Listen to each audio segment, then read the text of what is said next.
یہ شادی کروائی جا رہی ہے بیٹی کی یا بیٹے کی، تو اس کے لیے قرض بھی لیں گے، لوگوں سے مانگیں گے بھی، اس کام کو ہم نے پورا کرنا ہے۔ اس کی وجہ کیا کہ اس کو ہم نے ضروری سمجھا ہو۔ جب مسجد کی بات آتی ہے یا کوئی اور دین کی تعمیر کی بات آتی ہے، ہم کہتے ہیں ہمارے حالات خراب ہیں۔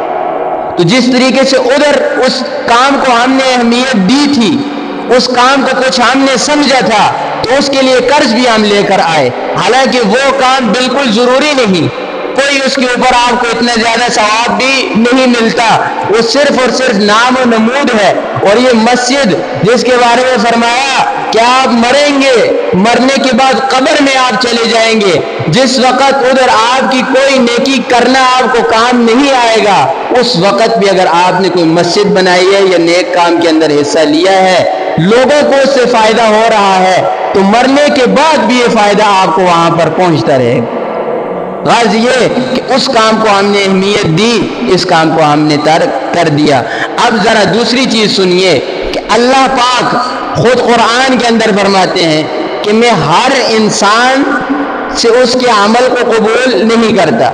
مسجد کے اندر اگر کسی کا روپیہ پیسہ لگ جاتا ہے تو ہرگز یہ خیال نہ کرے کہ یہ میں مسجد والوں کے اوپر احسان کر رہا ہوں۔ اس کا مسجد والوں کے اوپر کوئی احسان نہیں، اس کا اور اللہ کا آپس میں معاملہ ہے، اور اللہ کسی انسان کی چیز کو اپنے گھر کے اندر قبول کرتا ہے۔ اس بات کو اپنے دل میں بٹھا لیں، اللہ ہر شخص کے مال کو اپنے گھر کے اندر قبول نہیں کرتا۔ اللہ غنی ذات ہے، اللہ کو کسی انسان کی کسی چیز کی کوئی ضرورت نہیں۔ اللہ جسے قبول کرے گا، جسے پسند کرے گا، اس کے مال کو اٹھا کر اپنے گھر کے اندر لگائے گا۔ مشرکین نے تعمیر کی تھی کعبۃ اللہ کی، یعنی اللہ کے گھر کی، بیت اللہ کی تعمیر ہوئی مشرکوں کے ہاتھوں۔ اب مشرکوں کا بھی حالت دیکھیے، انہوں نے کہا کوئی حرام کا پیسہ، کوئی سود کا پیسہ، کسی قسم کا ناجائز پیسہ ہم بیت اللہ کی تعمیر کے اندر نہیں لگائیں گے، خالص اور صاف ستھرا پیسہ ہم اٹھا کر اللہ کے گھر کی تعمیر کے اندر لگائیں گے۔ مشرکوں نے یہ بات کر دی، اور اس بات کے اوپر وہ قائم بھی رہے کہ مشرکوں نے بیت اللہ کی تعمیر کی، کچھ حصہ جسے اس حتیم کہا جاتا ہے وہ باہر خالی رہ گیا، تعمیر نہ ہو سکی، کیوں؟ حلال پیسے ان سے ختم ہو چکے تھے۔ تو سمجھ یہ آتی ہے کہ اللہ کسی کے مال کو قبول کرتا ہے۔ اللہ فرماتے ہیں کہ مَا كَانَ لِلْمُشْرِكِينَ أَن يَعْمُرُوا مَسَاجِدَ اللَّهِ، مشرکوں کے لیے یہ مناسب نہیں، ان کی شایان شان نہیں کہ وہ اللہ کی مسجدوں کو تعمیر کریں، ان کو بنائیں۔ شاہدین علی انفسہم بالکفر، وہ اپنے کفر کے اوپر گواہی دے رہے ہیں۔ کوئی کہہ رہا ہے کہ میں بتوں کو ماننے والا ہوں، کوئی کہہ رہا ہے میں عیسائی ہوں، کوئی کہہ رہا ہے میں یہودی ہوں، تو وہ اپنے کفر کے اوپر گواہی دے رہے ہیں۔ اللہ کو ان کے مسجد کے اندر تعمیر کرنے کی کوئی ضرورت نہیں۔ اولئک حبطت اعمالہم، یہ وہ لوگ ہیں کہ ان کے اعمال برباد ہیں۔ یہاں سے یہ بھی سمجھ میں آتا ہے کہ کوئی اگر اپنے حرام کی کمائی اللہ کے راستے میں، اللہ کے گھر میں لگا رہا ہے، چاہے وہ 1 روپیہ دے رہا ہے یا 1 کروڑ روپیہ دے رہا ہے، لیکن وہ حرام کا پیسہ ہے، وہ اس کو کسی قسم کا کوئی ثواب نہیں ہوگا۔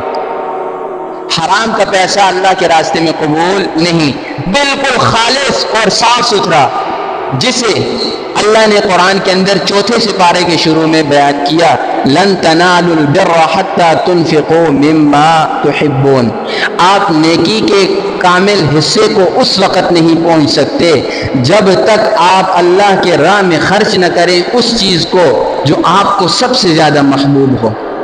اللہ پاک ذات ہے، غنی ذات ہے، اگر ہم اللہ کو ایسی چیز اٹھا کر اللہ کے راستے میں دیں گے جو ہمارے کسی کام کی نہیں، اللہ اسے کبھی بھی قبول نہیں کرے گا۔ اللہ اس چیز کو اپنے راستے میں قبول کرتا ہے جو انسان کو خود محبوب ہو۔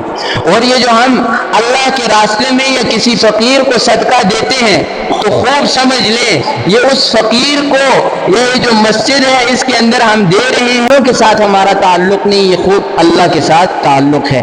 وہ کیسے؟ حدیث کے اندر جب انسان اللہ کی راہ کے اندر یا اللہ کے کسی بندے کو صدقہ دیتے ہیں، اللہ اس صدقے کو اپنے ہاتھ کے اندر لے لیتا ہے۔ اب اللہ قیامت تک اس صدقے کی پرورش کرتا ہے، اسے بڑھاتا ہے، جیسے کہ گائے کے بچے کو بڑھایا جاتا ہے، اس کی پرورش کی جاتی ہے۔ فرمایا قیامت والے دن تک اللہ اس کے اس صدقے کو بڑھاتا رہتا ہے۔ جب وہ قیامت والے دن اللہ کے سامنے حاضر ہوگا، اللہ اس صدقے کا اجر و ثواب اسے دے دیں گے۔ فرمایا وَفِي النَّارِ هُمْ خَالِدُونَ، یہ مشرک اور یہ کافر یہ جہنم کے اندر رہنے والے ہیں، ان کا کام مسجدیں بنانا نہیں، کافروں کا کام مسجدیں بنانا نہیں۔ فرمایا انما یعمر مساجد اللہ، مسجدیں بنانا کس کا کام ہے؟ فرمایا صرف اور صرف مسجدوں کی تعمیر کرنی من آمن باللہ والیوم الآخر، ان لوگوں کا کام ہے جو اللہ پر ایمان لاتے ہیں اور آخرت پر ایمان لاتے ہیں، ان لوگوں کا کام مسجدیں بنانا ہے۔ یہ لوگ حقیقی وارث ہیں مسجدوں کے، یہ لوگ مسجدیں بناتے ہیں۔ وَأَقَامَ الصَّلَاةَ، اور ہاں کہ آپ صرف اور صرف مسجد بنائیں اور مسجد بنانے کے بعد آپ کہیں جی مسجد بن گئی، میں نے اللہ کے اوپر احسان کر دیا، اب میں جو کچھ کروں تو کوئی پرواہ نہیں۔ اللہ فرماتے ہیں کہ ایسا معاملہ نہیں چلے گا۔ من آمن باللہ والیوم الآخر وأقام الصلاۃ، ایک تو تعمیر کرنی ہے اینٹوں اور پتھروں کی، اور ایک مسجد کی تعمیر کرنی ہے اعمال کی روح سے، اور دونوں چیزوں سے اگر مسجد خالی ہوگی تو مسلمان خسارے ہی کے اندر رہیں گے۔ یا مسجدیں مسلمانوں کی تعمیر کے لحاظ سے خراب ہیں، یا مسجدیں اعمال کے لحاظ سے خراب ہیں، نمازی مسجد کے اندر نہیں ہے، مسجدیں ویران پڑی ہوئی ہیں، تب بھی مسلمان خسارے کے اندر ہیں۔ مسلمان کبھی بھی اس وقت تک ترقی نہیں کر سکتے جب تک یہ اللہ کے گھر مسجدوں کو آباد نہیں کرتے۔ خوب سمجھ لیں، کئی دفعہ عرض کر چکا ہوں کہ یہ مسجدیں اللہ کا گھر ہے، کسی انسان کا گھر نہیں۔ جب تک یہ اللہ کی مسجدیں آباد نہیں ہوں گی، ہمارے گھر کبھی آباد نہیں ہو سکتے۔ ہم کبھی سکون پر اس وقت تک نہیں آ سکتے جب تک ہم اللہ کے گھروں کو آباد نہیں کریں گے۔ اور اللہ کے گھر کی سب سے بڑی عبادت کیا ہے کہ اللہ کے گھر کو نمازوں اور ذکر کے ساتھ کیا کیا جائے؟ آباد کیا جائے۔ اور مسجدیں بنانے کا مقصد کیا ہے اور یہ مسجدیں کس کی ہیں؟ اللہ خود قرآن میں فرماتے ہیں وَأَنَّ الْمَسَاجِدَ لِلَّهِ فَلَا تَدْعُوا مَعَ اللَّهِ أَحَدًا، یہ مسجدیں اللہ کا گھر ہیں، اللہ کی اپنی مسجدیں ہیں۔ فَلَا تَدْعُوا مَعَ اللَّهِ أَحَدًا، مسجدیں بنانے کا مقصد کیا ہے؟ تاکہ ان مسجدوں کے اندر آپ اللہ کے علاوہ کسی کو پکارے مت۔ اسی وجہ سے مفسرین لکھتے ہیں اس آیت کے نیچے کہ کوئی مسجد ہو، اس مسجد کے اندر کوئی شخص یہ کہے کہ یہ مسجد میری ملکیت ہے، یہ مسجد میری ذاتی ہے، فرماتے ہیں اس مسجد کے اندر نماز نہیں ہوگی۔ مسجد وہ ہی ہوگی جو اللہ کی ہو، دینے والا یہ نیت کر دے کہ یہ میں نے اللہ کے لیے وقف کر دی ہے۔